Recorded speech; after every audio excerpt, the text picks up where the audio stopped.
Today on TLDR from GeekWire, Spotify goes public, Microsoft's massive bet on AI, and a discussion about Brotopia with Bloomberg's Emily Chang. From GeekWire, it's TLDR, your daily rundown on all things tech. Hey everyone, welcome back to the show. Our first story today is about Spotify. The music streaming service is going public.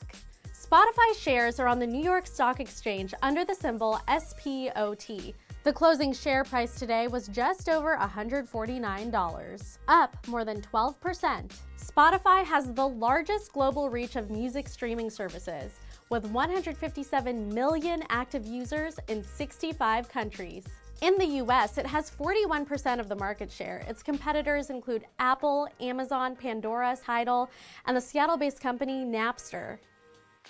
Spotify started in Sweden, and this morning the New York Stock Exchange wanted to celebrate its European roots by flying the Swedish flag. The only problem is that's not the Swedish flag, that is the Swiss flag.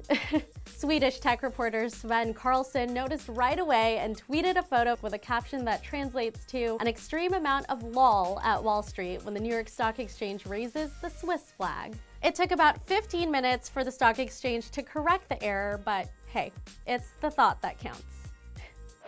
In other news, Microsoft is trying to bring artificial intelligence into everything it does. In the past, Microsoft has released its AI technologies mostly on software platforms like the Cortana voice assistant on Windows 10.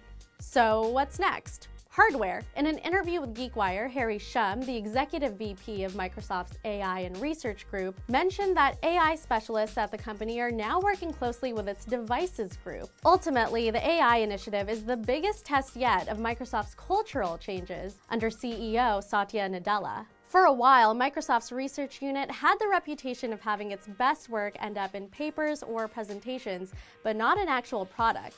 Following last week's announcement of a massive engineering reorganization, one major goal of the new structure is to get AI out of the labs and into the world at a faster pace. Finally, GeekWire caught up with Bloomberg technology host and executive producer Emily Chang. She's the author of Brotopia, Breaking Up the Boys Club of Silicon Valley. Silicon Valley is known as the birthplace of some of the most innovative companies in the world, like Apple, Google, and Facebook. But it's also thought of as a culture that can be toxic, sometimes even dangerous, for women and other minorities. Brotopia, in my mind, perfectly encapsulates this idea of Silicon Valley as a modern utopia where anyone can change the world, make their own rules, if they're a man. But if you're a woman, it's incomparably harder. Women account for 25% of jobs across the industry, 7% of venture investors, and women-led companies get just 2% of funding. And I believe it perfectly captures the fact that it's just not a level playing field. It's a really eye-opening interview, and we'd love for you to listen to the entire podcast at geekwire.com. Well, that's all we have for today, but before we say goodbye, I do want to say a couple things. As a new show, we really appreciate anyone who takes the time to share our videos, subscribe, hit the like button, or comment. So we want to give a shout out to Joy, who left a really nice comment the other day saying that she's been binging GeekWire videos.